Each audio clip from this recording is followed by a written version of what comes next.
नमस्कार दोस्तों। उपेंद्र नाथ रैना साहित्य संवाद के इस मंच पर मैं अपने मित्रों का हार्दिक स्वागत कर रहा हूं और अभिनंदन करता हूं। आज हमारा जो विषय है, इनको जानिए, ये आज का कार्यक्रम है और इसमें हमने आज यहाँ पर इस मंच पर आमंत्रित किया है एक बहुमुखी व्यक्तित्व को, जिनकी कई क्वालिटीज़ हैं। क्या हैं? वास्तव में उनका व्यक्तित्व क्या है? इसके बारे में हम डॉक्टर राजीव श्रीवास्तव जी से बात करेंगे, जो एक वरिष्ठ कवि, गीतकार, सिने इतिहासवेत्ता, फ़िल्म निर्माता, निर्देशक और बहुत कुछ हैं। मतलब इनको जानिए, इनको जानना है हमें और इनको जानने के लिए अभी हम आज के जो विशेष अतिथि हैं, उनको यहाँ पर सादर आमंत्रित करते हैं, डॉक्टर राजीव श्रीवास्तव। नमस्कार डॉक्टर साहब, नमस्कार। जी जी नमस्कार रैना साहब। मैं बहुत और ही आपका आपका स्वागत है। अब देखिए, हमने कार्यक्रम आरंभ किया तो हमारे मित्र जुड़ने शुरू हो गए। रमेश हाँ चंद्र हाँ हाँ शुक्ल हाँ। जी हमारे साथ जुड़ गए कानपुर से। हम उनका बहुत हार्दिक स्वागत करते हैं और वे भी आपका स्वागत कर रहे हैं, अभिनंदन कर रहे हैं डॉक्टर साहब। जी जी डॉक्टर साहब, नमस्कार। बताइए, सरिता कुमार भी हमारे साथ जुड़ गई। उनका भी हाँ हम हाँ अभिनंदन करते हैं उपेंद्र नाथ रैना साहित्य संवाद के इस मंच पर। अशोक मिश्री जी, नमस्कार, जी वेलकम कर रहे हैं आपका। इस तरह से जी जी लगातार हमारे मित्र अब जुड़ने शुरू हो गए। बहुत जी अच्छा जी। लग रहा है और देखिए आजकल कितने अच्छे दिन चल रहे हैं। नवरात्रा हाँ के हाँ। ये बहुत बढ़िया पावन दिन चल रहे हैं, पवित्र जी अवसर है आज। तो डॉक्टर साहब, मैं चाहता हूं कि आपका एक संक्षिप्त, आपका जब मैंने परिचय देखा, अरे जी। बाप रे! अरे क्या हम्म, बात है! आप ईश्वर करे आप और सैकड़ों साल जीवित रहें और आपका जो सामर्थ्य है, आपका जो कार्यकलाप है, आपका जो काम है, क्या बात है! मैं जी जी आपसे ही पूछूँगा, हम आपसे, आप एक बहुमुखी व्यक्तित्व हैं, अब हम जी आपसे बातचीत करेंगे। लेकिन मैं जी डॉक्टर साहब आपका संक्षिप्त सा परिचय देना चाहूँगा मित्रों को। डॉक्टर राजीव श्रीवास्तव, आप प्रिंट इलेक्ट्रॉनिक मीडिया से संबंधित रहे हैं। बहुत बहुत लंबा अनुभव है आपका इसमें। अच्छा, आपने एमए हिंदी और अर्थशास्त्र में किया है, इसके बारे समाज में भी शास्त्र। ये, जी जी जी। और हाँ आपका जो पीएचडी है वो हिंदी सिने सिने संगीत का है। तो इस पर भी हम विस्तार से बातचीत करेंगे, क्योंकि विशेषकर आपका सिनेमा पर ही बहुत ज़्यादा काम है और विशेषकर आप आजीवन आकाशवाणी और दूरदर्शन से संबंधित रहे हैं। अब बहुत लंबा अनुभव है आपका, बहुत गहरा अनुभव है आपका। और साथ में आप देश विदेश में व्याख्याता के रूप में भी बहुत ही आपने ख्याति प्राप्त की है। ये तो मैंने कुछ भी नहीं कहा अपने मित्रों के लिए। लेकिन डॉक्टर साहब, हमारे मित्र अब जुड़ गए, विजय विजय संदेश जी भी जुड़ गए। आपके बारे में हमारे मित्र, मैं चाहता हूं कि और मित्र और लगातार जुड़ते रहें। तो तब तक मैं आपसे ही पूछना चाहूंगा, आजकल डॉक्टर साहब क्या विशेष कार्यकलाप आपका चल रहा है? एक तो आपने कहा कि अधिकतर काम मेरा सिनेमा के क्षेत्र में हुआ है। वो आपने सही कहा है। लेकिन उसके इतर भी जो साहित्य से संबंधित है या कविता भी आप कह सकते हैं, लेकिन अभी जो 2 एक महीने में वो पुस्तक आ जाएगी कोरोना काल में जो मेरे अनुभव रहे हैं, तो उसको लेकर मैंने एक पुस्तक तैयार की है और वो पूरी हो गई है, तो वो अब प्रकाशित होने वाली है। तो वो एक है और उसके अलावा फिर कुछ और संगीतकार हैं जिनके ऊपर मेरा काम अभी चल रहा है और वो भी शीघ्र ही वो आएगा। तो ये सब सारे क्रम चल रहे हैं और ये तो क्या बात है, सब। बहुत बढ़िया। अभी हम विस्तार से बात करेंगे आपसे, लेकिन जी सबसे पहले आप बताइए, वास्तव में आप मूलतः कहाँ से हैं और कहाँ से आपने अपना प्रारंभिक जीवन आरंभ किया है? जी जी। उत्तर प्रदेश में जो बनारस जगह है वहाँ से दूर एक सोनभद्र जिला है, वहाँ पे एक स्थान है रेणुकूट। रेणुकूट तो वहाँ पे मेरी प्रारंभिक शिक्षा और सारा कुछ मेरा वहाँ से हुआ। फिर जब हाई स्कूल इंटरमीडिएट करने के बाद फिर वहाँ से जब हम निकले बाहर, तो अलग अलग स्थानों पर फिर मेरे पढ़ाई होती गई, ग्रेजुएशन फिर पोस्ट ग्रेजुएशन, और इसी बीच में जर्नलिज्म का भी मैंने कोर्स किया। फिर लॉ का भी, लॉ की डिग्री भी मैंने ली। फिर पीएचडी का, फिर वो लिखने का सिलसिला तो मेरा छात्र जीवन से ही प्रारंभ हो गया था। और अपने स्कूल की मैगजीन का मैं एडिटर भी था, फिर कॉलेज की मैगजीन हुआ उसमें भी था। और फिर जैसे होता है कि आपकी पढ़ने में रुचि है, फिर कुछ स्टेज का भी मेरा, अभिनय का भी वो था, तो वो भी मैंने किया। और वो डिस्ट्रिक्ट लेवल पे, फिर स्टेट लेवल पे जो एक्टिंग का या ड्रामा का जो होता था वो सब भी किया। और उसी दरमियान वो आकाशवाणी जो वाराणसी है, तो वहाँ पे उद्घोषक के रूप में फिर मैंने वो मेरा स्टूडेंट लाइफ में ही वो मैंने प्रारंभ कर दिया था। वो जब हम जाते थे तो वो वॉइस टेस्टिंग वगैरह आप तो जानते ही हैं कि वो जब होती थी तो उसमें मेरा सिलेक्शन हो गया था। तो वो मैं एक कैजुअल अनाउंसर के तौर पे बीच बीच में जाता रहता। तो ये, और फिर अखबारों में लिखने का, और ये मेरा मेरे लिए सुखद पक्ष था कि छात्र जीवन में ही मैं जो तब बड़ी मैगजीन कही जाती थी, टाइम्स ऑफ इंडिया ग्रुप की हो या हिंदुस्तान टाइम्स की हो, तो उसमें मैं लिखता था। और वो मैं तो ऐसे ही भेजता था, कोई संपर्क तो था नहीं, तो वो छप जाते थे। तो वो चाहे फिल्म मैगजीन माधुरी है, और फिर वो धर्मयुग होती थी, और फिर हिंदुस्तान टाइम्स की वो साप्ताहिक हिंदुस्तान, उसमें काफ़ी कुछ लिखा। फिर बनारस का जो वो समाचार पत्र रहा है आज, और उनकी एक मैगजीन निकलती थी अवकाश, उसमें मैंने बहुत लिखा। फिर एक बनारस का ही शांत है दैनिक है गांडीव, उसमें काफ़ी कुछ लिखा। फिर तो आगे फिर जैसे जैसे पढ़ते गए, पढ़ाई होती गई, और फिर जब तो दिल्ली में भी तमाम जो पत्रिकाएं हैं, जनसत्ता में काफ़ी लिखा, और भी जो मैगजीन वगैरह। फिर उसके बाद इलेक्ट्रॉनिक मीडिया में जब संपर्क हुआ तो वो उस समय जितने भी होते थे, दूरदर्शन तो था ही, उसके अलावा एक्सपर्ट बन के मैं तमाम टीवी चैनल पे, चाहे वो एनडीटीवी हो, स्टार न्यूज़ तब होता था, अब तो वो शायद एबीपी न्यूज़ हो गया, आज तक है। तो इन सबों पे ये सिलसिला चलता रहा, और लिखने पढ़ने का भी चलता रहा। और फिर कुछ बाकी और भी काम होते गए, तो वो फिर हम लोग बस ये एक सिलसिला चल निकला, और वो अभी भी चल रहा है, ईश्वर की कृपा से। मेरा निवेदन है, आपका जो मोबाइल है वो थोड़ा सा दूर है, अगर आगे आके आप थोड़ा सा बात करेंगे, थोड़ा सा जी जी आपकी, जी हाँ, आपकी आवाज और स्पष्ट हो जाएगी। थोड़ा सा हॉलोनेस ठीक। आ रही है आपकी आवाज में। तो आपने अच्छा। आपने डॉक्टर साहब, जो आपने पोस्ट ग्रेजुएशन किया है वो हिंदी में किया है, जी और आपने समाजशास्त्र में भी किया है। समा जी जी, समाजशास्त्र में जी। तो क्या मतलब दो करने का क्या आशय क्या था आपका, क्या हाँ, मतलब समय आपके पास अतिरिक्त था, या आपका आपकी रुचि थी? नहीं नहीं नहीं, पहला जो मैंने किया था वो समाजशास्त्र में किया था।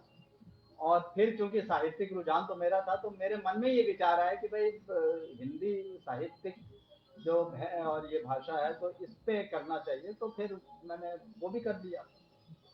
तो इस कारण से वो हो गया। फिर उसके बाद हालांकि ये लॉ की भी डिग्री मैंने ली, तो उससे भी मेरा कोई संबंध नहीं था, लेकिन वो भी एक एक ऐसा संजोग बना कि एक अवसर मिला, तो फिर मैंने वो भी ज्वाइन कर लिया। और वो भी मेरे लिए एक अच्छा सुखद अनुभव रहा है, क्योंकि जर्नलिज्म की और लॉ की का जो कॉम्बिनेशन है वो बड़ा रेयर है, और वो बहुत कम मिलता है। और उसी के कॉम्बिनेशन का ये परिणाम था कि मुझे सुप्रीम कोर्ट में एक पोस्ट निकली थी जिसमें इसी कॉम्बिनेशन के लोगों की आवश्यकता थी। तो उसमें उन्होंने देश से सिर्फ 7 लोगों को साक्षात्कार के लिए बुलाया था, उसमें मैं क्या एक बात था। है, क्या हाँ, बात है, तो क्या बात है, जी जी। वो वो वो चलता रहा फिर, बाकी तो अच्छा, मुझको आपका तो फिर। डॉक्टरेट का विषय बहुत बहुत ही इंटरेस्टिंग है, बहुत अच्छा लगा मुझे। सिने जी सिने संगीत, ये क्या जी। वास्तव में क्या है, इसके बारे में थोड़ा सा अपने मित्रों को बताएंगे क्या? मतलब हाँ आपने ये विषय ही क्यों चुना? हाँ, ये रैना साहब, हम चूंकि सिनेमा के लिए मैं लिखता रहा हूँ, तो साहित्य से भी मेरा वही लगाव रहा है। और मैं, और ये जो बात हमेशा हम लोग सुनते आ रहे हैं, छात्र जीवन से सुनते आ रहे हैं, अभी भी कहते हैं कि सिनेमा और साहित्य का जो परस्पर संबंध है वो काफी लोगों ने रेखांकित किया है।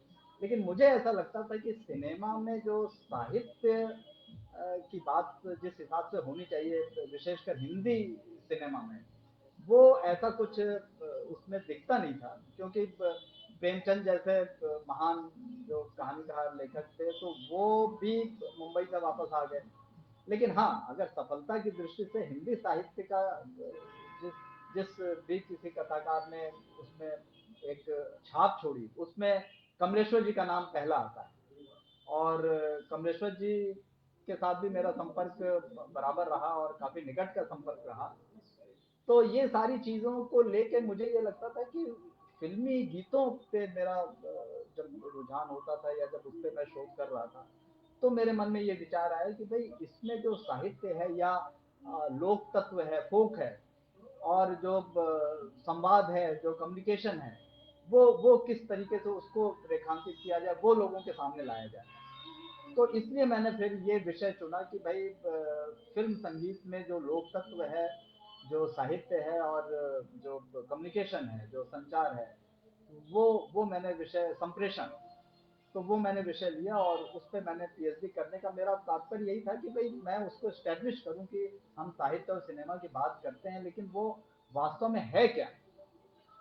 तो कई कई जो मेरे शोध प्रबंध आए, तो उसमें कई जो चीजें हैं जो लोगों को ज्ञात नहीं थी, उससे लोगों को जानकारी हुई कि अच्छा अच्छा, ये भी एक कोण है, ये भी एक पक्ष है। तो मुझे अच्छा लगा कि वो मेरा जो विषय था वो आज लोगों के काम आ रहा है।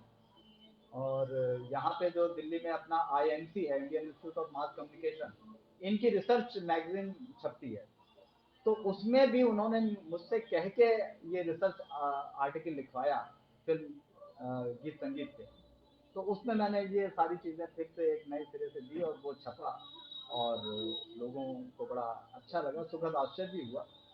तो मूलतः ये था कि साहित्य और सिनेमा के संबंध को रेखांकित करना और उसकी महत्ता को लोगों के बीच में लाना, ये मेरा उद्देश्य था। नहीं, कोई ऐसा विशेष तर्क जो मैं कहूँगा कि डॉक्टर राजीव श्रीवास्तव ने जो जब तक आपने पीएचडी किया वो तर्क सामने नहीं आया था, और उसके बाद आपने उसको एक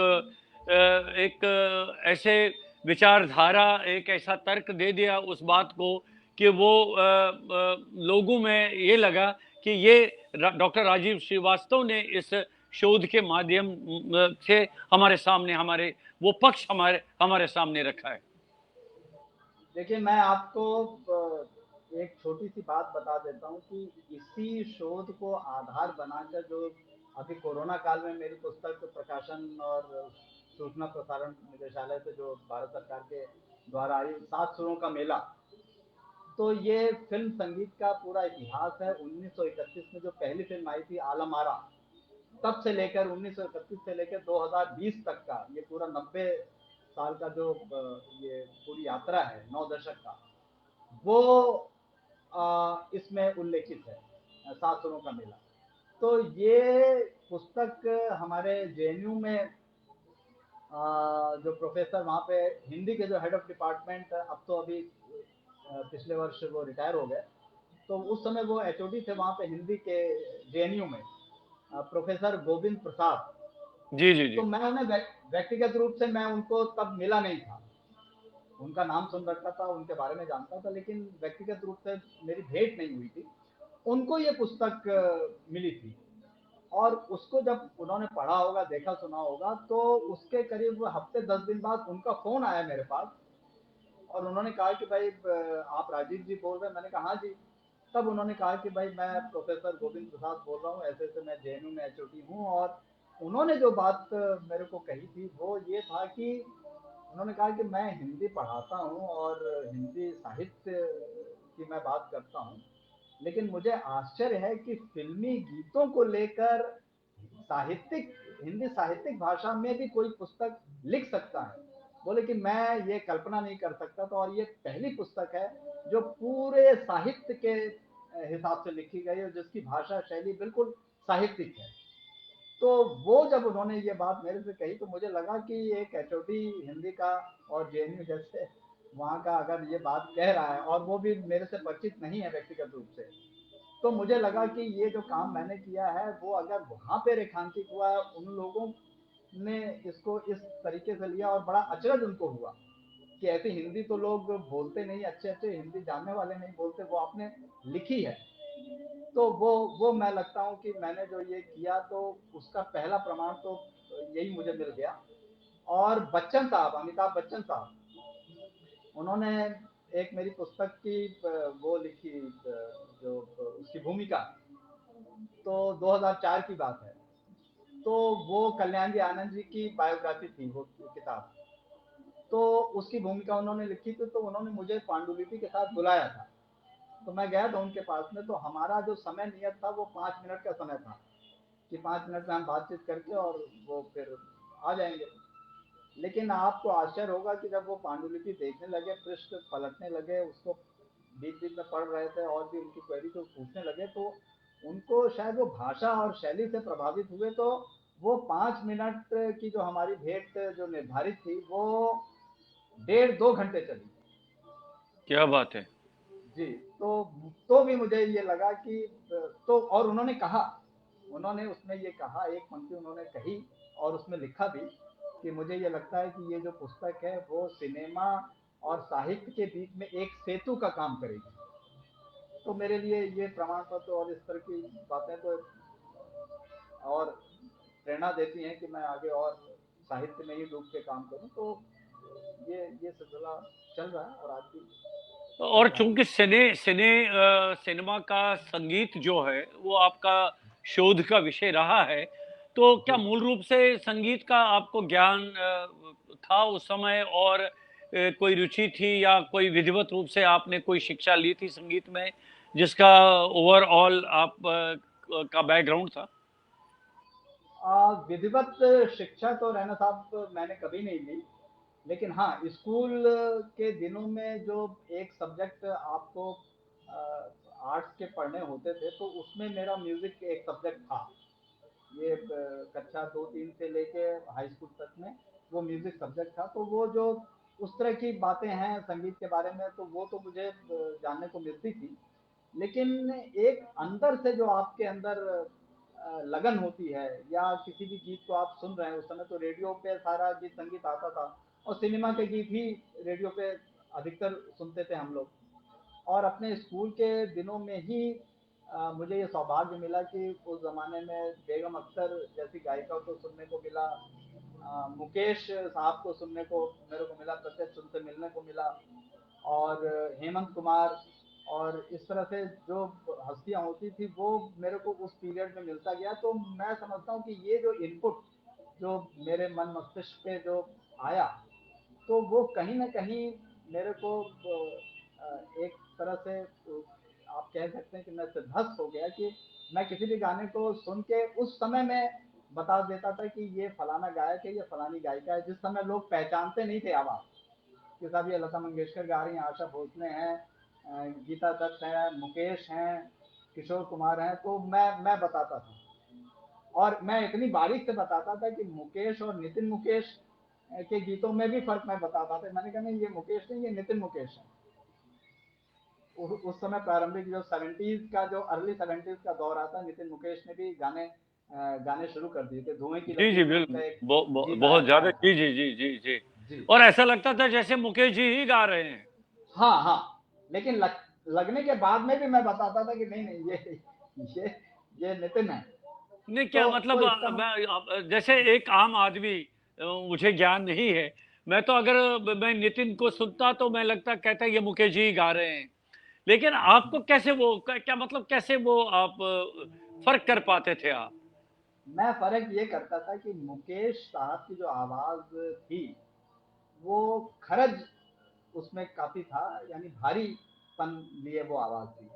और भारीपन जो खरज होता है वो किसी भी गायक के लिए एक वरदान होता है। और सिर्फ केएल सहगल को छोड़कर वैसी खर्च किसी के पास नहीं थी। पहला नंबर केएल सहगल का, मुकेश साहब का आता है। और नितिन की आवाज है वो थोड़ी पतली है, तो आप जब ध्यान से सुनेंगे तो आपको लगेगा कि जो आवाज का जो बेस होता है, जो आधार होता है, तो उससे आप ये भली भांति आप उसमें एक अंतर कर लेते हैं कि भाई ये थोड़ा अलग अलग किस्म की है। यानी मनहर की भी आवाज मुकेश से काफी मिलती जुलती है।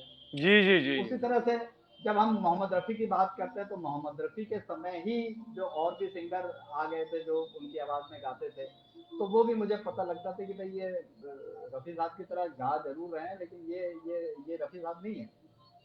तो ये फ़र्क है लता मंगेशकर की आवाज़ में और सुमन कल्याणपुर की आवाज़ में भी बड़ी बारीक सा अंतर, वो भी हर कोई नहीं पकड़ पाता है।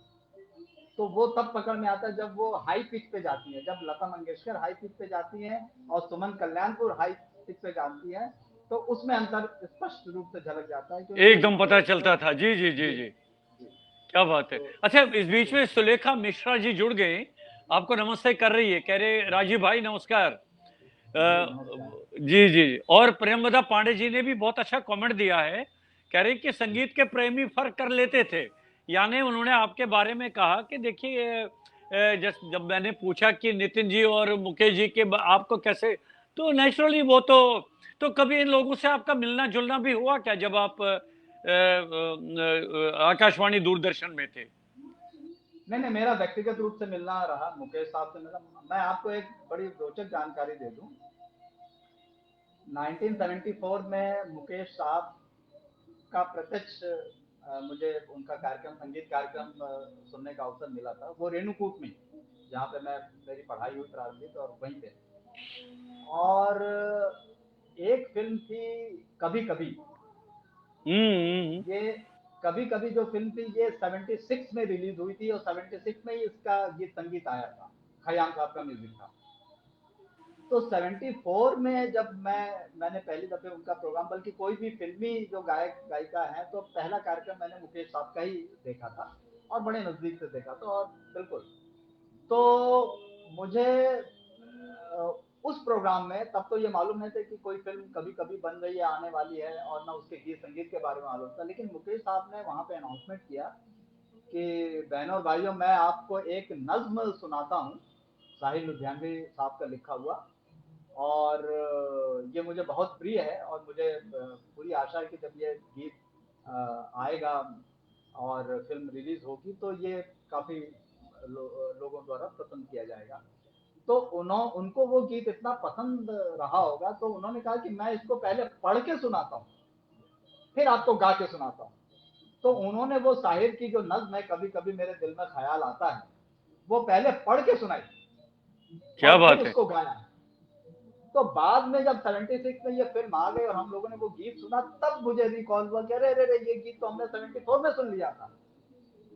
तो तो ये जो सारी चीजें, जो छोटे छोटे इनपुट्स होते हैं, ये जैसे लॉन्ग रन में आपके मन मस्तिष्क को निरंतर परिष्कृत करते रहते हैं, तो वो अब मुझे समझ में आता है कि इतनी जर्नी हमने कर ली है। फिर बाद में तो उनके साथ जब उनपे मैंने किताब लिखी और बाकी सारा कुछ हुआ, तो उनके परिवार में सब लोगों से मिलना हुआ, उनकी पत्नी से। खैर उनका तो निधन 76 में हो गया था मुकेश साहब का। बाद में उनकी पत्नी से मुलाकात हुई, नितिन भाई से तो खैर जो संपर्क सबसे बना वो आज भी बना हुआ है। और भी लोग हैं, नील नितिन मुकेश हैं, उनसे भी संपर्क है। और उसी तरह से रफी साहब के फैमिली में जो उनकी बहू हैं, जो उनके बेटे हैं, वो हैं। और भी तमाम जो गीतकार हैं, संगीतकार हैं, पुराने समय के नौशाद साहब हैं, या उस जमाने में मजरू सुल्तानपुरी, इंदिवर, तो इस तरह के केदार शर्मा। तो क्या बात। आप तो बड़ी बड़ी हाँ। हस्तियों के नाम गिना रहे हैं राजीव जी। क्या बात। अच्छा, तो सुलेखा सुलेखा जी ने कहा ये बहुत बड़ी हस्ती है राजीव जी, हम मिलते जुलते रहते हैं, गाड़ी में सुन रही हूँ कार्यक्रम आपका। ये कहीं अरे गाड़ी वाह। में है तो कह रहे गाड़ी में सुन रही हूँ आपका कार्यक्रम। तो हाँ, ये कविता अच्छा, ये जी बताइए जी कि जब वो आपने वो नज्म सुनी, तो थोड़ा सा जी। याद है उसको बताइए किस अंदाज में उन्होंने सुनाई थी वो, उन नहीं, दिनों को याद करिए ना थोड़ा बहुत। हाँ वो सुनाया तो उन्होंने, देखिए मैं उनके व्यक्तित्व के बारे में आपको बताऊं, मुझे बड़ा आश्चर्य हुआ। मतलब मैं पहली दफे किसी फिल्मी हस्ती को या फिल्म से जुड़े किसी व्यक्तित्व को देख रहा था, उनसे मिल रहा था। वो लंबाई उनकी अच्छी खासी लंबाई 6+ की लंबाई उनकी थी, और बिल्कुल गोरे चिट्टे, और गोरापन उनका ऐसा था जैसे लगता था कि जैसे एक आभा है चेहरे पे, क्या बात और है, कोई क्या बात ओज, हाँ कोई ओज निकल रहा, वो गोरापन है, वो बिल्कुल अलग किस्म का गोरापन था। वो लगता था कि जैसे कोई दैवी एक कोई औरा जैसे तेज निकल रहा, वो था उनके चेहरे पे। और बड़े सिंपल रहते थे, और ये फुल स्लीव की वो शर्ट पहनते थे, मतलब और वो अंडर शर्टिंग नहीं करते थे, बाहर रखते थे। और उसके साथ में उनके जो बाल थे उस समय में, वो इधर उधर कुछ सफेद बाल थे। है। और सब सब हाँ आपने नोट करके रखा है, बिल्कुल हाँ याद है हाँ हाँ, आपको। ये मुझे बिल्कुल याद, मतलब मुझे आज भी वो चेहरा याद है मेरे। अभी मैं आपसे बात कर रहा हूँ तो मुझे वो चेहरा बिल्कुल सामने जैसा लग रहा है कि वो मुस्कुरा रहे हैं। और कितने सिंपल थे, आप इससे अंदाजा लगाइए कि आमतौर पे हम देखते हैं कि जब प्रोग्राम एक बार खत्म हो गया, फिर आप किसी भी सिंगर को ये बोलेंगे कि जी और कुछ सुनाइए, तो ऐसा संभव नहीं होता। आज तो बिल्कुल ही नहीं होता। तो जब वो प्रोग्राम उन्होंने समाप्त करके वो स्टेज से नीचे उतर के आ गए, तो आगे के जो कुछ लोग थे, ऑडियंस थी, तो उसमें से दो एक लोगों ने कहा कि सर एक गीत और। तो आप देखिए कि वो वापस मुड़ के फिर स्टेज पे चढ़ के आ गए। क्या बात है। म्यूजिशियन म्यूजिशियन बंद करने जा रहे थे, सब अपना पैकअप करने जा रहे थे, लेकिन फिर वो वापस आ गए। और मुझे याद है कि जो वो गीत उन्होंने सुनाया था, वो मेरा नाम जोकर का गीत था, जाने कहाँ गए वो दिन, हाँ वो हाँ हाँ। उन्होंने फिर सुनाया। और वो सुना के फिर वो कार्यक्रम का समापन हुआ। तो मुझे लगा कि यार ये कितना सीधा सरल, और जैसे इनकी गायकी सरल थी, वैसे उनका व्यक्तित्व भी सरल था, और लोगों की मदद करने का मतलब वो जैसे जब डिनर का टाइम हुआ, तो वो जो उनका खाना, एक से एक व्यंजन लगे हुए थे, लेकिन वो बोले कि वो एक वेटर को बुला के बोले बोले यार वो मेरे को वो जो दाल है वो नीचे वाली जरा निकाल के देना ना, वो बिल्कुल जो थोड़ी सी उसमें से चिपकती है, वैसा करके दे दो। तो वो जैसे लगता था कि घरेलू आदमी है, घरेलू तरीके से बात कर रहे हैं, अपने घर में खाना खा रहे हैं। ये व्यक्तित्व था। तो ये महानता उनके गायकी में दिखती थी, वो व्यक्तित्व में था उनके। नहीं, जी मतलब मैं अब मेरी बात तो टाल दी आपने। मैं ये कह हाँ रहा बताएं। था, मैं कह रहा था कि जो वो आपने उस समय जो उन्होंने वो नज्म सुनाई, थोड़ा बहुत जी कुछ थोड़ा बहुत तो उसको सुनाइए ना, क्या क्या अंदाज था उस समय। नहीं नहीं, अंदाज तो वही था, जो जो धुन ये थी वही वही सेम धुन था। ऐसा कुछ नहीं था कि मतलब उससे कुछ अलग हटके उन्होंने वो किया था। बस अंतर ये था कि उन्होंने पढ़ के सुनाई थी, और क्योंकि वो लंबी नज्म थी, तो वो पढ़ने में भी उनको समय लगा था। और अच्छा, इससे एक बात और है जो बाद में जब मैंने उनसे शोध किया तो वो भी स्थापित हुआ। साहित्य के प्रति उनका बड़ा लगाव था। और वो बाद में जब अमेरिका के प्रवास पे गए, जो जिसमें उनका निधन हुआ, तो उसके पहले वो इनकी मन्नू भंडारी की एक कहानी थी, उस पे वो फिल्म बनाना चाहते थे, और वो उनसे बात भी उन्होंने की थी। तो फिर उनका ये इरादा था कि जब मैं अमेरिका से लौट के आऊंगा तो फिर मैं उस पर काम करूंगा। तो साहित्य के प्रति जो उनका लगाव था वो झलकता था, और वो आलेख वगैरह आर्टिकल मैगजीन्स में लिखते थे। विदेश में जाते थे तो अंग्रेजी और हिंदी और उर्दू, तीन भाषाओं पे उनका एकाधिकार था। वो उर्दू में लिखते भी थे, पढ़ते भी थे। अंग्रेजी तो लिखते पढ़ते थे ही, और हिंदी तो लिखते पढ़ते ही थे। और हिंदी साहित्य में और अवधि साहित्य में कितना उनका दखल था। आप रामायण जब उनकी सुने, तो वो अवधि भाषा का जो उच्चारण है वो देखिए कितना शुद्ध है। हालांकि उसके लिए वहाँ पे बीएचयू के प्राध्यापक तो उस समय प्रोफेसर पांडे हुआ करते थे।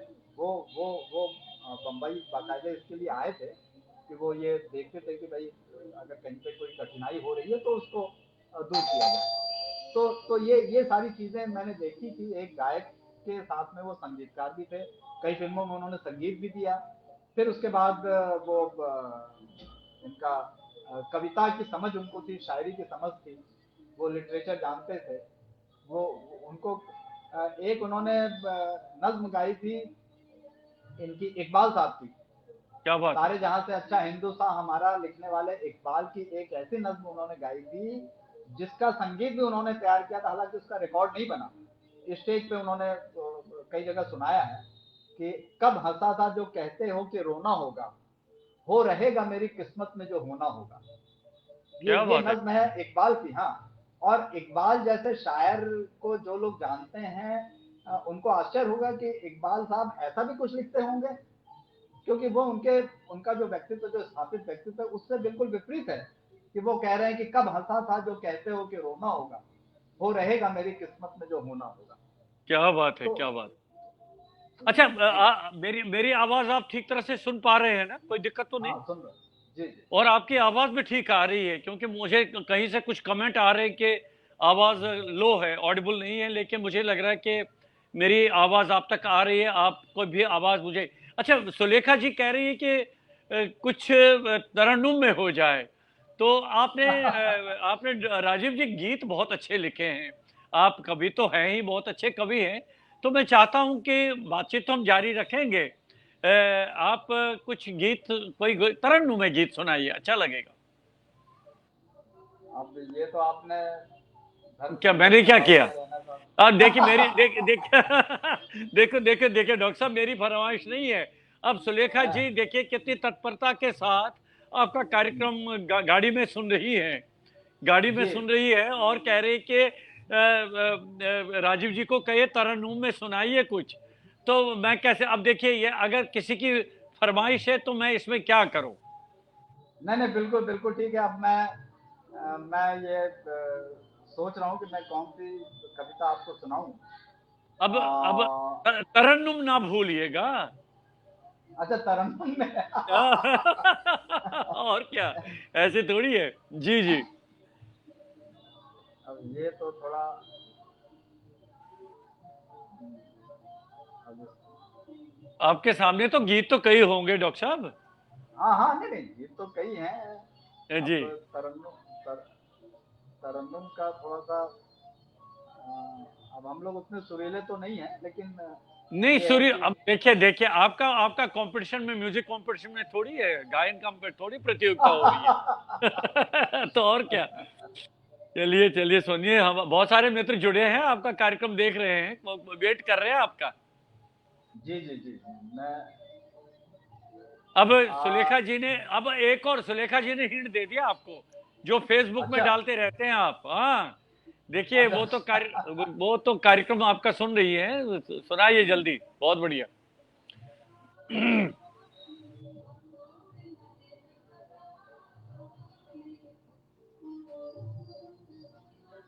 मैं सेलेक्ट कर रहा हूँ कि कौन सी कविता मैं जी आपको। जी।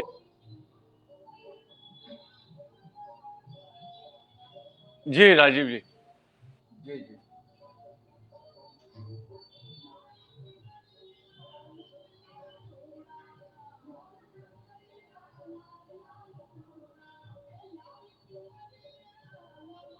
जी। अच्छा, जब तक मैं सोचता हूँ तब तक कुछ और हम लोग बात करते रहते हैं। नहीं तो आप और टाल गए ना, टाल गए मामला। नहीं नहीं, टाल नहीं का, मैं आपको सुनाऊंगा, तब मैं जरा अच्छा अच्छा। वो सोच लूँ नहीं तो तब तो जी कोई जी। कविता ही तो सुनाइए, एक कविता, एक दो कविताएं सुनाइए ना, बाकी कविता जो। अब देखिए सुलेखा जी ने आप पर तो अब कह ही दिया, आप तो अब फंस गए राजीव जी। तो मतलब मैं देखिए, मैं आपको फंसाना नहीं चाहता हूँ, इसलिए मैं चाहता हूँ कि आप गाइए, आप तरन्नुम में गाइए, लेकिन तब तक कोई कविता सुनाइए, आप कविता सुनाइए राजीव जी जी। जी जी जी जी जी। जी जी।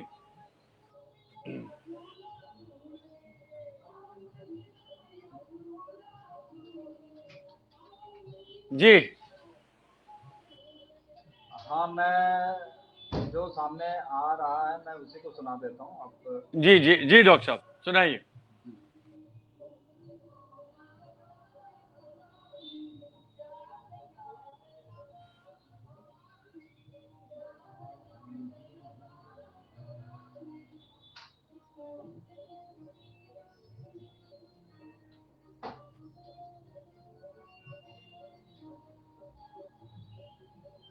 जी एक सर। कविता मैं आपको सुना रहा हूँ जो मतलब जिसको कहते हैं ना कि बिल्कुल सत्य घटना पे आधारित है। तो मैं उसको मैंने जो शब्द दिए हैं वो मैं आप सबके साथ में यहाँ पे साझा कर रहा हूँ। आग तेरी चिता को लगाऊंगा मैं, आग तेरी चिता को लगाऊंगा मैं, ये बता खुद को कैसे जलाऊंगा मैं। आग तेरी चिता को लगाऊंगा मैं, ये बता खुद को कैसे जलाऊंगा मैं। जन्मे भी थे नहीं चांद सूरज हवा, जन्मे भी थे नहीं चांद सूरज हवा, तुम ही थे प्रेम रोग की मेरी दवा। इस कदर था हंसी हर वो लम्हा जमा, आज फिर वो कहानी सुनाऊंगा मैं। आग तेरी चिता को लगाऊंगा मैं। याद है जब तुम्हें देखा था पहली बार, याद है जब तुम्हें देखा था पहली बार, मांग मैंने भरी थी लुटाया था प्यार। हार पहनाया था बाहों का मैंने जब, आज दुल्हन को कैसे सजाऊंगा मैं। ये बता खुद को कैसे जलाऊंगा मैं। रात बिरहा की मैंने भी काटी बहुत, दूर रहकर बिताई जुदाई की रुत। बार बार हम मिले लाख बिछड़े मगर, यूं बिछड़ कर यहाँ मिल न पाऊंगा मैं। ये बता खुद को कैसे जलाऊंगा मैं। हो इरादा जो नेक सच्चा पावन अगर, इस मोहब्बत में खोया है मैंने जिगर। हो इरादा जो नेक सच्चा पावन अगर, इस मोहब्बत में खोया है मैंने जिगर। तेरी चाहत की दौलत से हूँ मालामाल, ए खुदा ये खुदाई खरीदूंगा मैं। ये बता खुद को कैसे जलाऊंगा मैं। है तेरे बस में तू ले ले मेरा भी तन, है तेरे बस में तू ले ले मेरा भी तन। जान जाती है रूह रहती है बेकफन, इस जहां में सभी आते हैं मरने को। मौत से आज तुमको छुड़ाऊंगा मैं, तेरे साथ ही ये जीवन बिताऊंगा मैं। अब न तेरी चिता को जलाऊंगा मैं। तो क्या ये बात। जी जी कविता जी एक अपने एक प्रसंग के ऊपर थी, तो वो है। तो आइए जी अब जी। आगे बढ़ते हैं। नहीं, आगे तो बढ़ेंगे, लेकिन वो तरन्नुम वाला भी दिमाग में रखिए। वो जी सुलेखा जी जी जी। बार बार सुलेखा जी बार बार लिख रही है तरन्नुम में, सुनाइए राजीव भैया। तो अब अरे तो आप वो तो जी। वो भी सुना सकती हैं। नहीं, वो उन्होंने तो कई ठीक। गीत मेरे गाए हैं। जी जी जी। अच्छा, क्या बात है, क्या हाँ, बात है। वो अरे वाह। इसलिए उनको याद है। जी जी। जी जी जी जी जी। कुछ याद आ रहा है या पहले बातचीत शुरू रखेंगे, हम जारी हाँ नहीं रखेंगे? नहीं, बातचीत अच्छा शुरू अच्छा, रखते हैं तो। ये बताइए कि आपके जितने भी आपके गुण हैं, जितने भी आपके कार्य हैं, उसमें ये कहा जाता है कि आप सिने इतिहास बेता है। तो ये कैसे डिफाइन करेंगे आप? क्या क्या विशेष कार्य उसके बारे में बताइए। देखिए ऐसा है कि ये सब चीजें तो एक्सटेम्पोर चलती हैं। और अभी मेरे ख्याल से पिछले महीने की बात है, वो एनडीटीवी पे एक इंटरव्यू मेरा वो जा रहा था, लाइव जा रहा था। तो उसमें वो भाई मनोरंजन भारती थे, वो हम मुझसे बातचीत कर रहे थे। तो कुछ साहित्य गानों में, गीतों में साहित्य है, तो वो कुछ उन्होंने कुछ गीतों के बारे में मेरे से पूछा। तो उसी में कुछ गीत ऐसे भी आ गए जिसके बारे में मैंने उनको बताया कि ये जैसे एक गीत है पंडित रविशंकर के संगीत में फिल्म गोदान का, मुंशी प्रेमचंद की कहानी पे। तो उसमें एक है हिया जरत रहत दिन भैन हो रामा। तो ये जो गीत है हिया जरत दिन भैन हो रामा, तो ये मूलतः चैता है, जो चैत में गाया जाता है, जो गाँवों में आप सुनते हैं, जो लोक गीतों की परंपरा में जो आता वो चैता आता वो है। तो अब इस तरह के जब इनपुट मैं देता हूँ या कुछ बातें जब इस तरह की आती हैं, तो वो लोगों को थोड़ा सा अचरज होता है कि भाई इतनी गहराई में अगर आप समझ रखते हैं, जानकारी रखते हैं, तो लोगों को लगता है। क्योंकि ऐसे ही कई जैसे संगीतकारों के साथ भी जब मेरा मिलना जुलना होता था, या गीतकारों के साथ में भी, तो उनसे भी चर्चा में जब मैं कुछ बातें उनको बोलता था, तो वो कहते थे कि भाई जैसे एक गीत है, मैं बता दूं, बहुत कम लोग इस बात से वाकिफ होंगे। एक फिल्म आई थी दिल ने फिर याद किया, हाँ। सोनी कोमी का संगीत का, और इसका टाइटल जो गीत था दिल ने फिर याद किया, बर्फ सी लहराई है। और इस गीत को गाया है मोहम्मद रफी, सुमन कल्याणपुर और मुकेश ने। लेकिन इस गीत का जो मुखड़ा है तो उसमें जो पंक्ति है, दूसरी पंक्ति है, बर्क सी लहराई है। तो जो सही शब्द है वो बर्क है। बर्क उसको कहते हैं जो बिजली कौंधती है आसमान में, वो बर्क होती है, वो चमक। लेकिन आपने ध्यान अगर दिया होगा, या हमको जो लोग सुन रहे हैं या देख रहे हैं, तो इसमें मोहम्मद रफी ने जो गाया है वो बर्फ बोला है, बर्क नहीं बोला, बर्फ, आइस। दिल ने फिर याद किया, बर्फ सी लहराई है, उन्होंने वो गाया है। जबकि सही जो शब्द है वो बर्क है। तो मैंने सोनी कोमी से ये बात बोली। मैंने कहा भाई आप लोग म्यूजिक के डायरेक्टर हैं, आप गाना रिकॉर्ड कर रहे थे, तो आपने ये ध्यान नहीं दिया था कि ये रफी साहब गलत गा रहे हैं, उनका जो ये शब्द का उच्चारण है वो गलत है। क्या बात है। तो वो मेरी तरफ बिल्कुल अचरज में देखे और बिल्कुल जैसे वो एकदम शॉक्ड हो गए। वो बोले कि राजीव जी आप पहले व्यक्ति हैं इतने सालों में, ये गीत कितना पॉपुलर हुआ, आज भी पॉपुलर है, बोले कि जिसने ये पिन पॉइंट किया। बोले कि किसी ने आज तक मेरे को ये बात कही ही नहीं। तो मैंने कहा साहब अब जो चीज है वो तो हम तो बोलेंगे ही, हमें तो मालूम है, तो हमने तो बोले कि हाँ साहब ये गलती तो हो गई। तो मैंने कहा कैसे गलती हो गई, जो गीत लिखा था वो GL रावल थे, वो गीतकार थे। तो मैंने कहा आमतौर पर रिकॉर्डिंग होती है तो म्यूजिक डायरेक्टर तो होते ही है, लेकिन गीतकार भी होता है। तो क्या आप लोगों ने नोटिस नहीं किया कि भाई ये बर्फ क्यों बोल रहे हैं, बर्फ बोलना चाहिए। तो बोले कि यार वो ओवर कॉन्फिडेंस में हो गया। तो मैंने ऐसे कहा ओवर थोड़ी होता है कॉन्फिडेंस में ओवर कैसे। कॉन्फिडेंस हाँ। में। जी जी। तो मैंने पूछा, तो वो बोले कि यार हम लोग तो ये मान के चल रहे थे कि रफी साहब गा रहे हैं तो वो तो तो उर्दू सही जानते ही हैं, गा रहे समझते हैं, होंगे। सही गाएंगे। और उनकी जो बैकग्राउंड है, जिस वो पृष्ठभूमि से वो आते हैं, जिस समाज से आते हैं, तो ये माना जाता है कि भाई वो तो सही बोलेंगे। जी तो जी जी। बोले कि यार उसमें हम रह गए। तो एक चीज मैंने उनको और बोली, मैंने कहा इस गीत में मुकेश साहब ने गाया है, लेकिन मुकेश साहब ने वो मुखड़ा नहीं गाया, सिर्फ अंतरा, आखिरी अंतरा मुकेश साहब गाते हैं और फिर मुखड़े पर वापस रफी साहब आ जाते हैं। मैंने कहा अगर वो मुखड़े की वो वाली पंक्ति अगर मुकेश साहब ने गाया होता तो ये आपकी जो त्रुटि है वो पकड़ में आ जाती। तो वो फिर अचरज में पड़ गए, बोले कि हाँ पकड़ में आ जाती, लेकिन आप ऐसा कैसे कह रहे हैं। मैंने कहा मुकेश साहब ने बाकायदे उर्दू की तालीम ली थी और उर्दू का जो लिटरेचर है, व्याकरण है, उससे वो परिचित थे, वो लिखते थे, पढ़ते थे, तो वो तो बहुत बड़े विद्वान थे भाई उस लिहाज से, भाषा के मामले में। तो मैंने कहा अगर वो गाते तो वो तो तुरंत बोलते। और रफी साहब चूंकि उतने पढ़े लिखे नहीं थे, उर्दू की तालीम जो लिटरेचर के हिसाब से या ग्रामर के हिसाब से जो होती है वो उनकी नहीं थी। तो आप अब ये आप मान लेंगे कि भाई अगर मैं हिंदू हूं तो मैं संस्कृत अच्छी बोलूंगा ही बोलूंगा, तो तब तक नहीं बोलूंगा जब तक मैंने उसकी पढ़ाई ना की हो।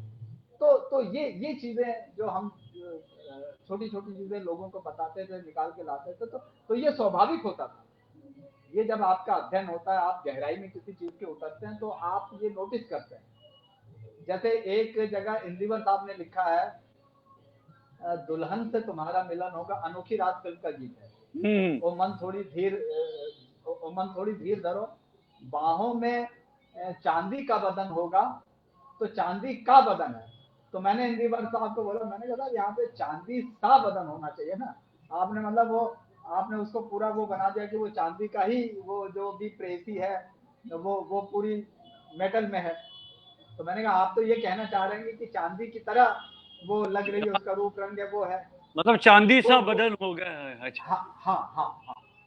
तो इस तरह की चीजें तो अच्छा, इन लोगों के सानिध्य में रहने से ये हुआ कि इतने बड़े बड़े लोगों को सानिध्य में रहने से ये हुआ कि बहुत सी ऐसी जानकारी है जो आपको किताबों में नहीं मिलती। वो आप बातचीत करके, विमर्श करके, उनको देख सुनकर, और कई बार होता है कि आप उनको सुन रहे हैं और सुनते सुनते आपको अपने मतलब की चीज आप ग्रहण करते जाते हैं।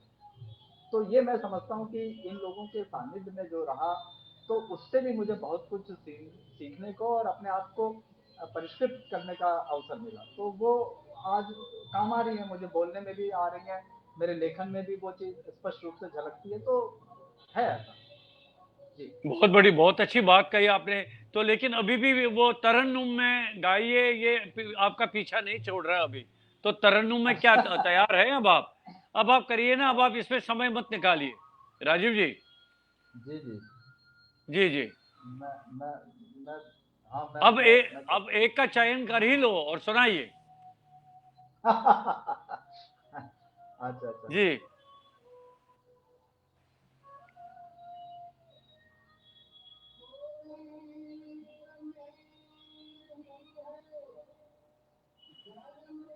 जी, मिला कुछ?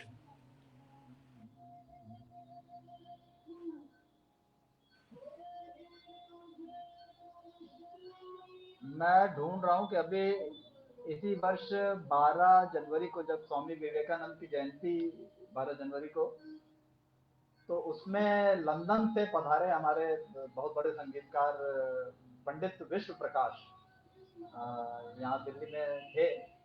और तो उन्होंने मेरी कई कविताओं का संगीत तैयार करके, और कई अलग अलग गायक गायिकाओं ने उसकी प्रस्तुति संगीत नाटक अकादमी के मंच पे ये हुआ था।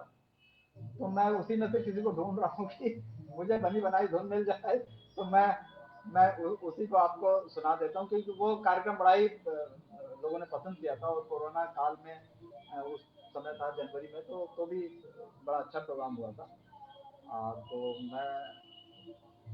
अब मिला कुछ, मिला कुछ? हाँ, मैं उसी को देख रहा हूँ। लेकिन आप बात करते रहिए ना, आप बात करते रहिए, हाँ, मिल अब जाएगा। अब आप जी। जब तक कार्यक्रम समाप्त होगा आप कहते हैं कि मैं ढूंढ रहा हूँ। अच्छा, अच्छा, अब आप एक महत्वपूर्ण विषय पर हम बात करेंगे, वो है फिल्मों का निर्देशन और निर्माण करना। तो जी जी ये बहुत ही महत्वपूर्ण पक्ष है आपके व्यक्तित्व का। जी जी। क्या अनुभव है आपके, क्या क्या आपका इसमें क्या यात्रा रही आपकी? इसमें ऐसा हुआ कि जो इसकी प्रेरणा जो मुझे मिली फिल्म निर्माण के क्षेत्र में, डॉक्यूमेंट्री फिल्म से वो किया था मैंने, वृत्तचित्र बनाया था। तो दूरदर्शन से मैं क्योंकि जुड़ा रहा, और काफी इनपुट मेरे रहे, तो दूरदर्शन में आप अच्छे से जानते हैं कि शरद दत्त साहब मेरे मतलब हम लोग साथ में काफी हमने काम किया हुआ है। तो जब मैंने मुकेश साहब पे किताब लिखी थी, वो 93 की बात थी, तो शरद जी ने मेरे को कहा कि यार राजीव, ये किताब तो हो गई, एक फिल्म मुकेश पे बननी चाहिए, अब फिल्म क्या बात! बनाओ। अच्छा, तो मैंने कहा कि ठीक है। मैंने भी हामी भर दी, तो मैंने कहा हाँ बिल्कुल ठीक है। तो उसके बाद फिर हम अपनी टीम लेके हम पहुंच गए बॉम्बे। फिर वहाँ पे हमने मुकेश साहब पे फिल्म बनाई, और फिर वो अपने तरीके से फिर जो भी दिल्ली में भी हमने शूटिंग की, यहाँ पे ये municipal boys higher secondary school है दिल्ली में, वहाँ से मुकेश ने मैट्रिक की पढ़ाई की थी यहाँ पे। वो सब हमने शूट किया, और यहीं पे जहाँ पे उनका जन्म हुआ था वो भी हमने जगह शूट की। फिर बॉम्बे में जहाँ पे उनका प्रेम विवाह हुआ था जिस मंदिर में, वो हमने शूट किया। और अलग अलग जो गीतकार संगीतकार हैं उनको इंटरव्यू किया, इस तरह से करके फिर अमीन सयानी साहब को फिर मैंने कहा कि साहब आप इसमें जो वॉइस ओवर है वो आप कीजिए, कमेंट्री उन्होंने की। तो ये सब करके एक अच्छा पैकेज बन गया, और फिर वो दूरदर्शन पे वो फिल्म दिखाई भी गई। तो इस तरीके से ये सिलसिला शुरू हुआ। तो फिर उसके बाद तो फिर कई फिल्में बनाई। फिर शमशाद बेगम के ऊपर मैंने फिल्म बनाई, शमशाद बेगम के साथ को लेके, और वो नेशनल फिल्म आर्काइव जो पुणे में है भारत सरकार का, उन्होंने मेरे को ऑफर की कि साहब आप हमारे लिए ये फिल्म बना दीजिए, तो वो मैंने बनाई। फिर गंगा में जो प्रदूषण हो रहा है, तो उसके ऊपर मैंने फिल्म बनाई, और उसमें भी मैंने अमीन सैनी साहब को कहा कि कमेंट्री आपने करनी है, वो उन्होंने की। और फिल्मों में जो गंगा से रिलेटेड गीत हैं, उनको मैंने चुन के, उसमें एक पिरोया है कि वो कथानक के तौर पे, कहानी के तौर पे वो आगे बढ़ती है, और कई जो विशिष्ट व्यक्तित्व हैं उनके इंटरव्यूज वगैरह उसमें डाले हैं। फिर उसके बाद ये आईजीएनसीए वालों ने, Indira Gandhi national centre for art, ministry of culture, इन्होंने मेरे से कहा कि साहब वो जयप्रकाश नारायण पे एक फिल्म बननी थी, वो उन्होंने मेरे को ऑफर की। तो वो मैंने फिल्म बनाई, और उसमें सबसे अच्छी बात थी कि उसमें जो थीम सॉन्ग था वो जयप्रकाश नारायण का, वो मैंने ही लिखा। और फिर यहाँ पे एक चाणक्यपुरी में जो संस्कृति विद्यालय है, जो स्कूल जिसमें आईएएस और जितने हमारे ये लोग हैं उनके बच्चे पढ़ते हैं, उनकी सोसाइटी है ये। उसमें जो म्यूजिक के हेड ऑफ डिपार्टमेंट है राजीव त्यागी, उनको मैंने कहा कि साहब आप इसका म्यूजिक कीजिए, वो उन्होंने किया। तो मेरा ये रहा है कि आसपास के जो लोग हैं, प्रतिभाएं हैं, उनको मैं शामिल करता रहा हूँ अपने अलग अलग प्रोजेक्ट्स में। और मेरा ये मानना है कि ऐसे लोगों को जो प्रतिभावान है उनको चांस मिलना चाहिए। तो ये मैं करता रहा हूँ। तो इस तरीके से वो चीजें आगे नहीं, जब जब बढ़ती रही। आपने मुकेश जी पर बनाई तो क्या क्या आपको चुनौतियां कुछ सामने आ गई, कैसे इनपुट आपको मिले, किन किन से मिलना पड़ा आपको? हाँ, चुनौतियां रही, क्योंकि आप पहली बार अगर कोई काम कर रहे हैं तो वो तो अपने आप में चुनौती होती है। और मेरे साथ ये हुआ कि जब कई बार कई जगह ऐसा हुआ है कि मेरे साथ कई लोगों ने सहयोग का वादा करके भी सहयोग नहीं किया। अगर आप सहयोग नहीं कर रहे वहां तक तो ठीक है, लेकिन सहयोग ना करके भी आप अगर किसी और को भी बोलते हैं कि साहब इनकी मदद नहीं करनी है, आप टांग खिंचाई करते हैं, तो मेरा स्वभाव ये है कि मैं ऐसे ऐसे समय में मेरे अंदर और शक्ति आ जाती थी। और मुझे जज्बा आ जाता हाँ है वो ज, जो, हाँ हाँ। क्या बात है। मैंने कहा फिर तो करना है। तो जैसे कहते हैं कि धारा के विपरीत जब आप आगे बढ़ते हैं तो उसका एक अलग आनंद है। तो और मैंने देखा कि उससे जो काम में जो एक निखार आता है, तो ये मेरे को पहले ही अपने उसमें प्रोजेक्ट में हो गया था कि साहब बहुत से लोग, क्योंकि मैंने सुना कई मेरे सामने, मैं उनका नाम नहीं लेना चाहूंगा, लेकिन मेरे सामने मैं किसी के यहाँ बैठा था, वहां पे एक फोन आया। और फिर जब फोन रखा तो बातचीत से तो मुझे ये अंदाजा हो गया कि मेरे ही बारे में बात हो रही है, और बड़े नामी ग्रामी हस्ती के पास मैं बैठा था। तो उन्होंने मेरे को कहा कि भाई ये जनाब है जिन्होंने फोन किया, तो वो भी बड़े नामी ग्रामी थे। बोले साहब ये कह रहे हैं कि अगर आपके पास राजीव श्रीवास्तव आते हैं तो इनकी मदद नहीं करनी है, इनको आप मना कर दीजिएगा, वापस भेज दीजिएगा। ऐसे लेकिन ही। मैं, हाँ, लेकिन मुझे खुशी है कि इतना होने के बाद में भी उस व्यक्तित्व ने मेरी मदद की और मेरे साथ पूरा सहयोग किया। तो ऐसे लोग भी मेरे को मिले हैं कि किसी की बात में नहीं आए, उन्होंने देखा कि भाई काम तो इसका बड़ा अच्छा है, और कहीं कोई ऐसी शिकायत वाली बात नहीं, या कोई ऐसी बात भी नहीं है कि जो गलत है, तो फिर क्यों ना इसकी मदद की जाए।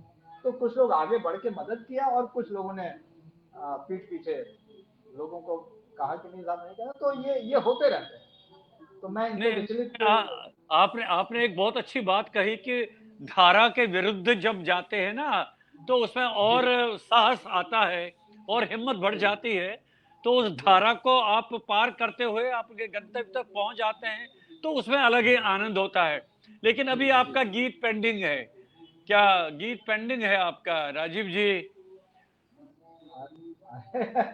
वो ठीक है, गीत पेंडिंग नहीं रहेगा, अंत अंत तक मैं सुना दूंगा आपको। फिर हम लोग देखिए, हमारे जो दर्शक है ना, वो हमारी और आपकी बातचीत सुनने के लिए यहाँ पे हैं। तो अच्छा अच्छा। हाँ हाँ, बाकी कविता के बारे में आपको बता दूंगे। अपने जीवन का की जो पहली कविता मैंने स्टेज पे पढ़ी किसी कवि सम्मेलन में थी, तो मेरे लिए ये एक प्रसन्नता की बात है। मैं आज भी बड़ा अच्छा मुझे लगता है कि नीरज जी के साथ मैंने स्टेज शेयर किया था। आपने बड़े क्या बड़े बात। लोगों के साथ तो स्टेज शेयर किया, आपने भी नीरज साहब के साथ कविता पढ़ी है। तो तो उस जमाने में आप कोई बिल्कुल नया नया हो और पहली कविता मंच पे पढ़ रहा हो, और उसमें नीरज जी आपको सुन रहे हो, उनके साथ आप मंच साझा कर रहे हैं, तो ये मेरा सौभाग्य रहा। तो लेकिन ये है कि फिर ज्यादातर मैंने मंच वो नहीं किया, क्योंकि मैं लिखने पढ़ने में और इन सब चीजों में और फिल्मों में बनाने में, ये सब में मेरा समय अधिक लगता था, वो मुझे रुचिकर लगता था।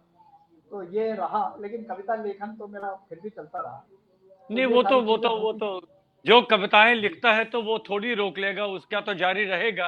अच्छा, जी आपके गीत कुछ फिल्मों में भी कुछ लगाए गए हैं, कुछ प्रयत्न ऐसा हुआ है कभी जी क्या? जी जी जी जी जी। इस पे उसका तो थोड़ा सा तो बताइए, इस, उल्लेख करिए। हाँ, उसमें देखिए ऐसा है कि जो इस तरह के जो प्रोजेक्ट है, अभी एक और नया आ रहा है। मैं जब वो आ जाएगा तो मैं आ, आनंद मिलिंद के संगीत में कुछ एक एल्बम पे काम चल रहा है, उस पे भी उनकी आएगी। और ये आनंद मिलिंद वही हैं जिनका वो पहली फिल्म कयामत से कयामत में जो पापा कहते हैं बड़ा नाम करेगा, ये गाना उनका पहली फिल्म था, पहले ही गाना उनका सुपर हिट हुआ बहुत ही था। हिट गाना था वो। हाँ, और अभी 2 दिन पहले लता मंगेशकर अलंकरण उनको अभी मिला है राष्ट्रीय स्तर पे।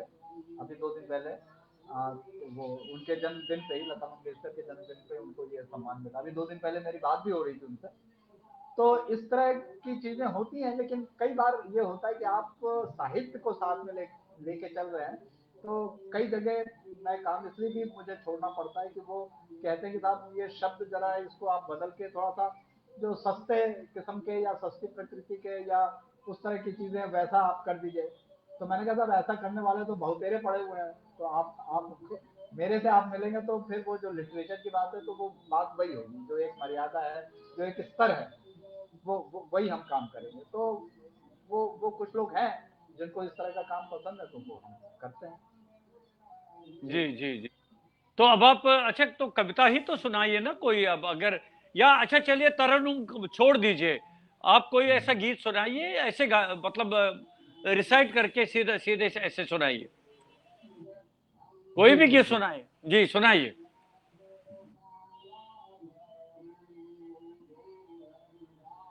रात बाकी है जाओ ना पहलू से तुम, रात बाकी है जाओ ना पहलू से तुम, ठहरो सुबह तलक तुमको मेरी कसम। रात बाकी है जाओ ना पहलू से तुम, ठहरो सुबह तलक तुमको मेरी कसम। आई हो बाद मुद्दत के तुम जाने मन, आई हो बाद मुद्दत के तुम जाने मन, बैठो आगोश में खिलने दो ये चमन। खुशबू से दो महकने ये जिस्म और जिगर, बन के अरमा समाओ दिल में सनम, ठहरो सुबह तलक तुमको मेरी कसम। अब निकलने को है चांद तारे खिले, दिल के गुलशन में जो आज हम तुम मिले। तेरे हुस्न पे है इश्क का पहरा अब, बाहों की कैद में भूल जाऊं मैं गम, क्या ठहरो बात है। सुबह तलक तुमको मेरी कसम। तुम तो रहती हो दिल में मेरी हम नफस, तुम तो रहती हो दिल में मेरी हम नफस। अब तो बैठो करीब न करो तुम बहस, रह के खामोश भी होती है गुफ्तगू, रह के खामोश भी होती है गुफ्तगू। आंखों ही आंखों में बात करते हैं हम, ठहरो सुबह तलक तुमको मेरी कसम। और इसका अंतिम जो है, मैं तो जी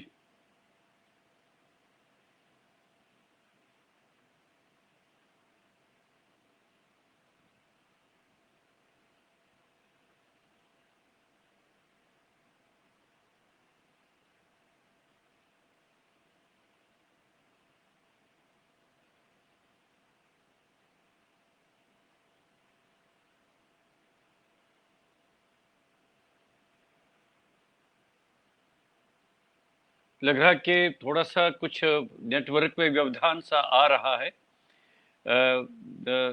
राजीव जी की आवाज़ हमारे तक पहुंच नहीं पा रही है। कुछ समस्या आ रही नेटवर्क की। मैं चाहता हूं कि राजीव जी का नेटवर्क ठीक हो जाए, उसके बाद हम अभी कुछ व्यवधान आ गया है। डॉक्टर राजीव श्रीवास्तव जी हमारे साथ डिस्कनेक्ट हो गए आज के इस कार्यक्रम में। आगे अभी अगर थोड़ी देर में वे हमारे साथ जुड़ जाते हैं तो पुनः हम उनके, अभी एक दो प्रश्न मेरे मन में हैं जो मैं उनसे, अब बहुमुखी व्यक्तित्व हैं, इनका इतना अनुभव है, विशेषकर जो इन्होंने सिनेमा के बारे में बातें कही हैं, बहुत दिलचस्प बातें हमारे सामने रही, और विशेषकर जो उनका इलेक्ट्रॉनिक मीडिया का अपना अनुभव है उसके बारे में वे बताते रहे, और ख़ास करके जो सिनेमा जगत का जो संगीत है उसके बारे में किस तरह से बारीकियां उन्होंने देखी हैं, और कहीं पर अगर यहाँ तक कि गाने वाला भी अगर कहीं पर कुछ गलती कर लेता है तो उन्होंने उसको पॉइंट आउट किया है। फिर से हमारे साथ जुड़ गए लग रहा है राजीव जी। जी जी जी राजीव जी, थोड़ी सी जी। समस्या आ रही थी बीच में जी। हाँ हाँ हाँ हाँ, वो कर गया तो जी जी ठीक है। ये ये ये ये कविता तो हो गई। अब कुछ हम लोग बात कर लेते हैं, कुछ अंतिम पड़ाव में मेरा ख्याल है कि हम लोग पहुंच गए बिल्कुल हैं। बिल्कुल, अब कार्यक्रम अंतिम पड़ाव में आ रहा है तो मुझे लग रहा था कि कुछ व्यवधान आ रहा है इसमें। तो एक बात जरूरी रह गई है कि विश्व स्तर पर आप एक व्याख्याता के रूप में भी आपका विशेष कार्य रहा है। तो जी जी। किन विषयों पर आप का व्याख्यान रहा है, और कहाँ कहाँ जाने का आपको अवसर मिला है। देखिए, जो मेरा लेटेस्ट जो कोरोना के ठीक पहले जो मेरा प्रवास था विदेश का जो था वो अमेरिका का था। और Washington, New York, Los Angeles, Chicago, तो ये और दो तीन और नगर महानगर जो अमेरिका के हैं, तो वहाँ पे तो चूंकि मैंने आपको शुरू में प्रारंभ में बताया कि लीगल का भी मेरा रहा है और लिटरेचर और इन सब के साथ में, तो वहाँ पे जो संयुक्त राष्ट्र संघ है वहाँ पे हमारा जाना हुआ, वहाँ पे बैठक हुई। फिर वहाँ का जो सुप्रीम कोर्ट है जो यूएस का, वहाँ का जो प्रतिनिधिमंडल है उनके साथ में हमारा इंटरेक्शन रहा। और लॉस एंजलिस में क्योंकि वो फिल्मों का है तो वहाँ पे उनके आर्टिस्ट हैं तो उनके साथ का इंटरेक्शन रहा। तो कुल मिलाकर ये रहा कि इस तरह के दौरों में हमेशा ये मुझे लगा है कि हम अपने तरफ से अगर किसी को कुछ दे रहे हैं उसकी बनिस्बत हम लोगों से ग्रहण जो कर रहे हैं वो मेरे लिए महत्वपूर्ण ज्यादा रहा है। तो मुझे तो ये रहता है कि मैं कहीं पे भी जा रहा हूँ, कुछ बोल रहा हूँ, किसी भी बहाने आना जाना हो रहा है, संपर्क हो रहा है, तो मुझे ये हमेशा ललक रहती थी कि मुझे कुछ सीखने को मिलेगा, मुझे कुछ ग्रहण करने को मिलेगा। तो और ऐसा हुआ है, और ऐसा हुआ है।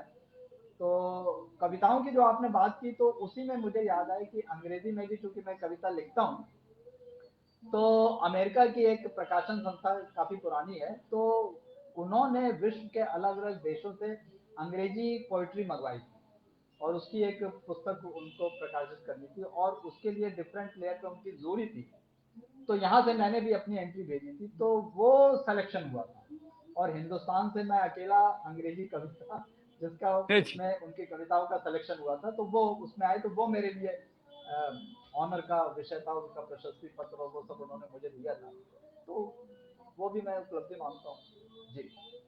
क्या बात है, बहुत बढ़िया बात है, बहुत अच्छा आपके पूरे कार्यकलाप पर आपकी वो जो यात्रा रही है उस पर बातचीत हुई है। तो आपको लग रहा है कि आप और कुछ इस मंच के माध्यम से अपने मित्रों को अपने बारे में कुछ और कहना चाहते हैं जो अभी तक हमने इस पर बातचीत नहीं की? हाँ, मैं ये जरूर कहना चाहूंगा अवश्य कि वो अ, अगर आप साहित्य से जुड़े हैं या आप रचनात्मकता आपके अंदर है और आप कुछ लिखते पढ़ते हैं, गाते हैं या किसी भी आर्ट फील्ड में हैं, तो आपको अपने बारे में कहने सुनने या लोगों को बताने की आवश्यकता नहीं है, बल्कि आपको पूरा तन मन धन आपको अपने काम पे लगाना चाहिए और आपका काम बोलना चाहिए। अगर आप जो लोग इस गणित में रहते हैं कि साहब ये जोड़ घटाव हम कर लेंगे तो हम यहाँ पे आ जाएंगे, हम ये कर लेंगे, ये पुरस्कार मिल जाएगा, ऐसा हो जाएगा, वैसा हो जाएगा, या ये मंच मिल जाएगा, उसमें आप तो वो ऊर्जा आप व्यर्थ में उसको व्यय कर रहे हैं, मेरा ये मानना है। अगर वही ऊर्जा आप अपने इसमें रचनात्मकता में लगाते हैं तो वो सबसे बड़ा आपका काम होता है, जो मुखर होता है, जो आपके बारे में, जो आपकी प्रतिष्ठा है उसको बढ़ाता है, जो आप जो नहीं कह सकते वो शब्दों के माध्यम से वो संप्रेषित हो जाता है। तो सबको, चाहे नए रचनाकार हो या जो लोग पहले से हैं, उनको ये नहीं सोचना चाहिए कि यार उसको ये अवार्ड मिल गया, वो उस मंच पे है, यार मैं तो उससे पहले उससे सीनियर हूँ, मेरे को तो मिला नहीं, मेरे को ऐसा ये कैसे कर लेते, तो इसमें नहीं पढ़ना चाहिए क्या बात है, ये। क्या बात है। हाँ, तो ये तो आप अच्छा, इस बीच में हमारे साथ जो मित्र जुड़े रहे लगातार और आपको सुनते रहे, उनके बारे में दो शब्द कहना चाहेंगे? वैसे उन्होंने जो कमेंट्स दिए हैं, तो जी आप समय निकालिए, थोड़ा बहुत उन कमेंट्स को भी आप उनका जी। उत्तर दे दीजिएगा। उनके बारे में दो शब्द कहना चाहेंगे आप? हाँ, नहीं, मैं इनको चाहूंगा कि देखिए, अगर इस तरह के जो दर्शक होते हैं, ये श्रोता होते हैं, और जब हम कुछ लिखते हैं उनको पढ़ने वाले जो लोग होते हैं, तो इनका महत्व ज्यादा होता है। वो इसलिए होता है कि इन्हें भले ही विषय का उस तरीके का ज्ञान ना हो या उसकी गहराई में वो उतना ना उतरते हो, लेकिन मुझे ये लगता है कि ऐसे लोगों के अंदर जैसे एक त्रिनेत्र होता है ना, एक एक एक ऐसा चक्षु होता है जिससे वो समझ जाते हैं कि भाई ये जो बात लिख रहा है, कह रहा है, उसमें कितनी गहराई है, और ये अपना जो वोट दे देते हैं कि हाँ साहब, ये आप वहां पे अगर पास हो गए तो फिर आपका जो ये कर्म है वो सार्थक है। तो मैं तो ऐसे लोगों का आभारी हूँ, और क्योंकि ये लोग ही हमारे लिए प्रेरणा पुंज होते हैं, हमारी शक्ति होते हैं।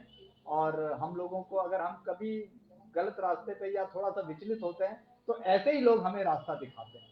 तो मैं तो समझता हूँ कि वहां पे रह के वो हमसे अधिक महत्वपूर्ण और जिम्मेदारी का काम कर रहे हैं, तो क्या उनका तो बात है। आभार और धन्यवाद मैं कहूंगा। हमारे साथ लगातार आकाशवाणी के मित्र सदानंद मिश्र जी जुड़े हैं, आपको नमस्कार कह रहे हैं कि बहुत सुंदर बातचीत हुई। आइए अब हम आज का कार्यक्रम यहाँ पर अब थोड़ा बहुत इसको विराम देना चाहेंगे। राजीव जी, आपने समय निकाला, आप व्यस्त रहते हैं, बहुत कार्यकलाप हैं आपके, और जो आपका बहुमुखी व्यक्तित्व है और खास करके सिनेमा का को लेकर और संगीत को लेकर जो आपने बहुत बहुत ही ऐसी रोचक बातें बताएं, तो उससे तो हमें लगा कि वाकई क्या इस तरह से भी होता है, और जो कार्य आपने उसमें किया है वो बहुत ही सराहनीय है। तो मैं जी आपका जी। धन्यवाद करता हूं, आप इस आज के मंच पर जुड़े, बहुत बहुत धन्यवाद। नमस्कार राजीव जी, हाँ नमस्कार। हाँ डॉक्टर साहब, आपका भी धन्यवाद और बहुत बहुत मंगल कामनाएं इस मंच के लिए आपके लिए। धन्यवाद। बहुत बहुत नमस्कार। धन्यवाद, नमस्कार करता हूं, नमस्कार। मित्रों, इनको जानिए, उपेंद्र नाथ रैना साहित्य संवाद के आज के इस मंच पर हमारे साथ उपस्थित थे वरिष्ठ कवि, गीतकार, सिने इतिहासवेत्ता और फिल्म निर्माता निर्देशक डॉक्टर राजीव श्रीवास्तव। इसके साथ ही मुझे आज का ये कार्यक्रम संपन्न करने की अनुमति दीजिए।